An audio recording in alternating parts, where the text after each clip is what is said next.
You ask an AI to write a function. 2 seconds later, working code shows up, comments and all. It feels like it understood the problem. It didn't. There's no understanding happening in there at all. Just billions of numbers being multiplied together, one prediction at a time. Today I'm going to show you exactly what happens between your prompt and that first line of code. By the end of this, you'll know exactly why the same prompt can give you 2 different answers back to back, why a model will confidently hand you a Python library that was never real, and why it eventually forgets what you told it 30 messages ago. And all 3 come from the exact same mechanism. Start with the basics.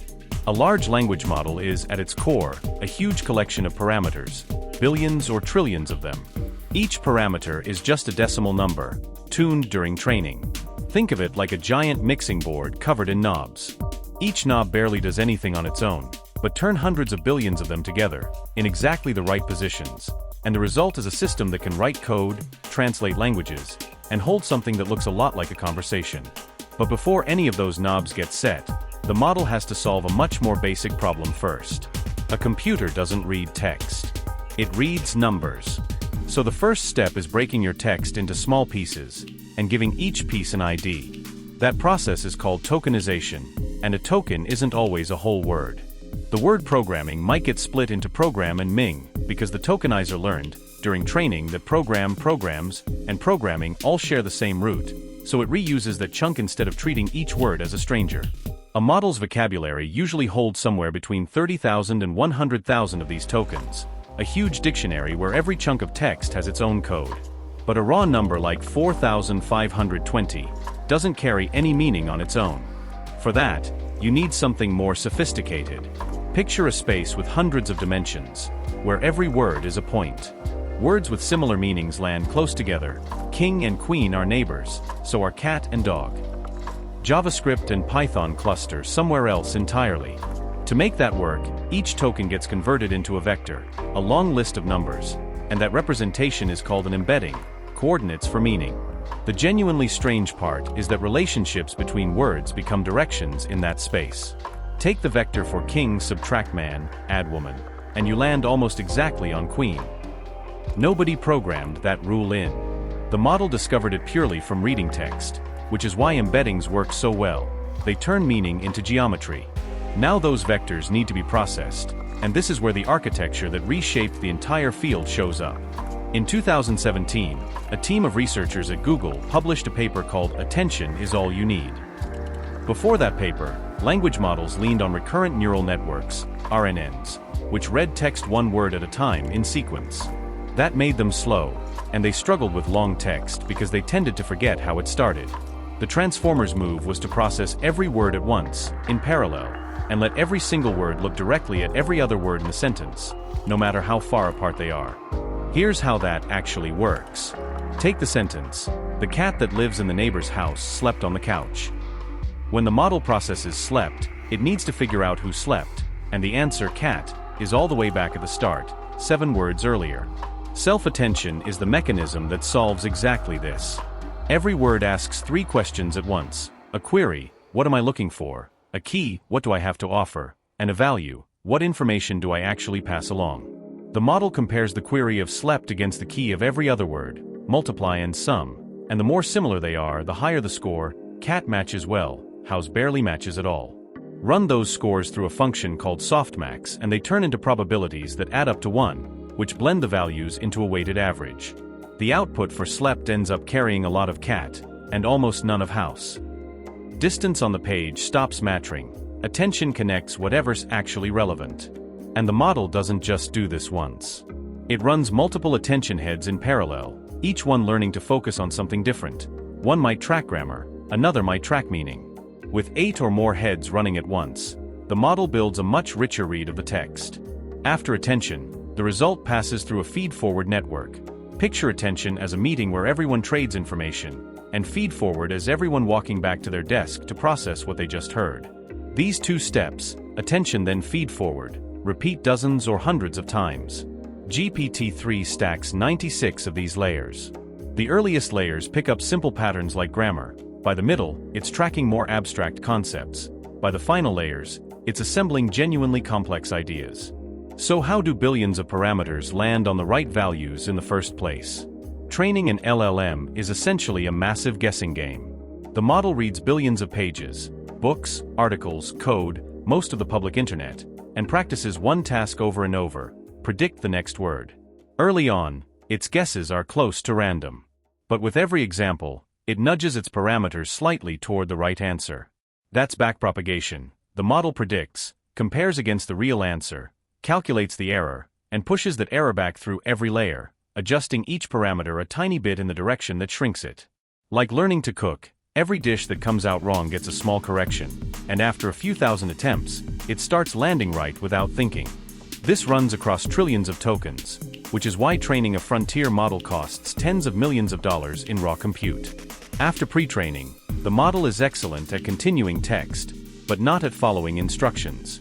Ask it what's the capital of France, and it might just continue with what's the capital of Germany instead of answering Paris. It's autocomplete with a very large vocabulary. Fine-tuning fixes that.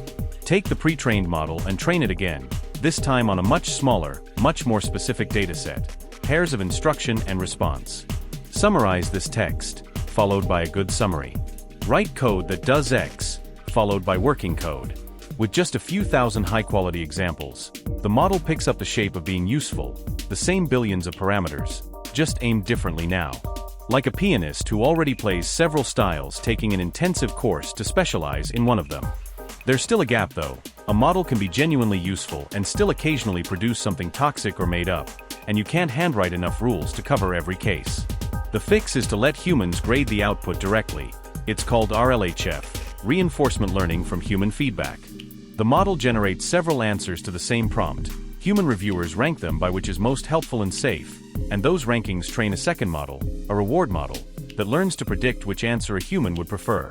Then the main model generates, the reward model scores it, and the main model adjusts to chase a higher score, like a student with a tutor correcting every answer. That loop is the actual difference between a model that completes text and one that holds up its end of a conversation.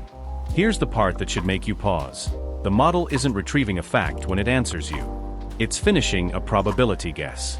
And that's true whether the answer is completely correct or completely made up. When you send a prompt, it gets tokenized, turned into vectors, and pushed through every layer of the transformer. At the very end, the model outputs a probability across its entire vocabulary, every possible next token, ranked.